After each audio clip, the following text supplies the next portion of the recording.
The Fox 61 News at 6 starts now. We begin with a major development in the case of Randy Cox, the man left paralyzed after a police transport van incident in 2022. A judge has just made a critical decision that could change how this trial plays out for the 3 New Haven officers involved. Thanks for joining us for the Fox 61 News at 6. I'm Brent Hart. And I'm Sarah Sanchez. Fox 61's Alicia Hercules explains why both sides say they're ready to face a jury. The state, along with the defendants and their attorneys, have agreed to consolidate the cases and will face trial together. Mr. Diaz, you sharing that? Yes, ma'am.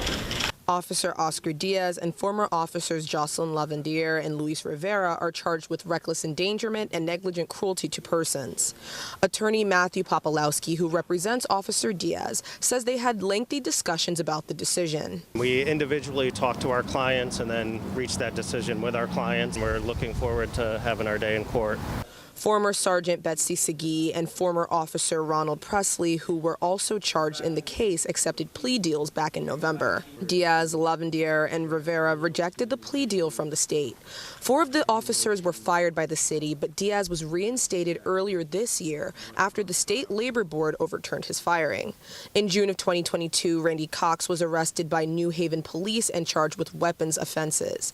He was put in the back of a police transport van driven by Diaz. On the way to the police department, the van stopped short. Cox, who was in the back of the van with no seatbelt, flew into a wall inside the van, hitting his head and neck. Body cam footage shows Cox being taken out of the vehicle, being placed on the ground, and then being placed in a wheelchair. He was later dragged into a holding cell. As a result of this incident, Cox is now paralyzed from the mid-chest down. The offenses Cox was charged with were eventually dropped by the state. Their next court date is January 29th to address any outstanding issues or motions. Tentative jury selection will begin on February 9th. In New Haven, Alicia Hercules, Fox 61. And breaking news now here at 6:02. Moments ago, we learned a teenager was arrested today after a lockdown at Manchester High School. Police say they got word around 1:20 this afternoon that a 16-year-old who is not a student at the school was on his way to campus with a gun to confront another student. The school was placed on a brief lockdown and officers were able to locate that teen and take them into custody. Police say they did not find any weapons on the student. The 16-year-old's from Hartford and is now facing multiple charges.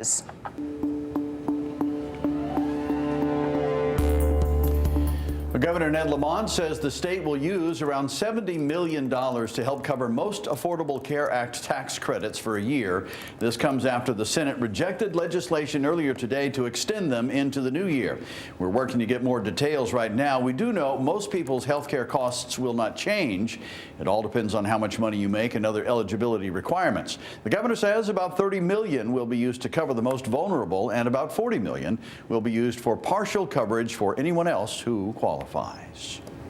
We are continuing to follow breaking news. We first brought you yesterday when state leaders confirmed Connecticut's first case of measles in 4 years. Health officials say the case was an unvaccinated child who attended Christian Heritage School in Trumbull. Fox 61's Jamel Johnson is at the University of Hartford now with a warning from the department. A child under the age of 10 became Connecticut's first case of measles since 2021. When addressing the issue, the Connecticut Department of Public Health Commissioner has one clear message: make sure your children are vaccinated. Vaccination is the #1 way that we can prevent measles. 1 shot against measles is 93% effective. 2 shots, which is what we recommend, is 97% effective. According to Commissioner Dr. Manisha Jitani, Connecticut maintains a 98.2% vaccination rate among kindergartners. She says the child who contracted measles hadn't been vaccinated and now adds to a worrying trend of measles nationwide. In the United States of America, 2025 is likely to be the hallmark year where we lost our elimination status of measles. That has not been declared yet by the CDC, but it seems that's the direction that we're going in. Nationwide, the CDC says just under 2,000 cases of measles have been reported in 2025, the highest number of reported cases since the disease was declared eliminated back in 2000. Dr. Jitani says Connecticut was one of just 8 states without having reported a case. Sometimes people forget the impact of a disease, and we've had 25 years of small outbreaks here and there, but they were able to be quashed in their place. What we've seen this year is more sustained transmission around the country around other countries where people have gone to, particularly our neighbors, Canada and Mexico, but internationally beyond that as well. We've since learned the child who contracted measles traveled outside of the country, and when they returned, started experiencing symptoms including coughs, runny nose, congestion, and a fever. Dr. Jatani says the Department of Health is investigating who the child came in contact with after they came back home and will notify those people when they can. If there was somebody with measles in a room, those particles are in the air for up to 2 hours. The way to protect yourself against measles if you're not vaccinated is with an N95 mask. It's thinking back to the days of COVID. People know about how these types of viruses, particularly one as infectious as measles, which is far more infectious than COVID. Dr. Jatani couldn't go into specifics about the gender of the child, what country they traveled to, or their current condition. She says that those who are vaccinated for measles who do contract the disease may not even know they have measles because it will be a much milder case. Now, even though this is the first case of measles since 2021, Dr. Jatani says that she doesn't believe there's cause for concern for anyone else in the state. In West Hartford, Jamel Johnson, Fox 61. Now, a letter sent to all school parents said the child was present in school on December 4th. All unvaccinated or under-vaccinated children and adults must now stay away from the school through December 25th. The town says they are working with the health department and the school to ensure all precautions are being taken to ensure the health of the students and the faculty. A wind advisory is in effect until 10 o'clock tomorrow morning. I am not expecting widespread outages or significant outages with this one. Mostly gusts are up to about 40, which is pretty manageable. We haven't seen many outages so far today.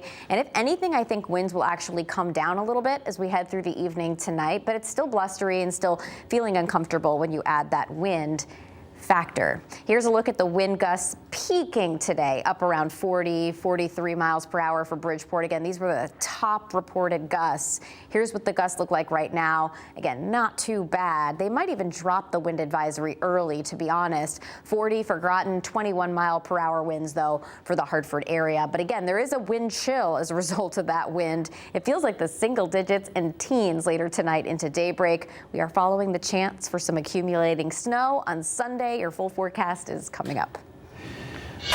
Rachel, thank you. Developing in Suffield now, part of Route 75 is closed as firefighters work to put out a fire. The road is closed from Suchula Road to Remington Street, except for people who live there.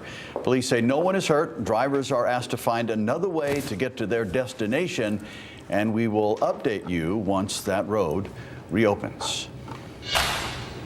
Well, he could trust no one in his life except for ChatGPT itself. That's what the heirs of a Greenwich woman accuse in a wrongful death lawsuit after officials say that woman's son killed her and then killed himself. This happened in August. Suzanne Adams' estate is suing OpenAI and its business partner Microsoft. The lawsuit claims the AI chatbot intensified Stein Eric Solberg's paranoid delusions and helped direct them at his mother. Investigators say that he beat and strangled his 83-year-old mother before taking his own life. Some of Solberg's chat history was posted to social media, and it shows the bot told him he wasn't mentally ill, promises people are plotting against him, and that he's been chosen for a divine purpose. Lawyers say the chatbot never suggested he speak with a mental health professional either.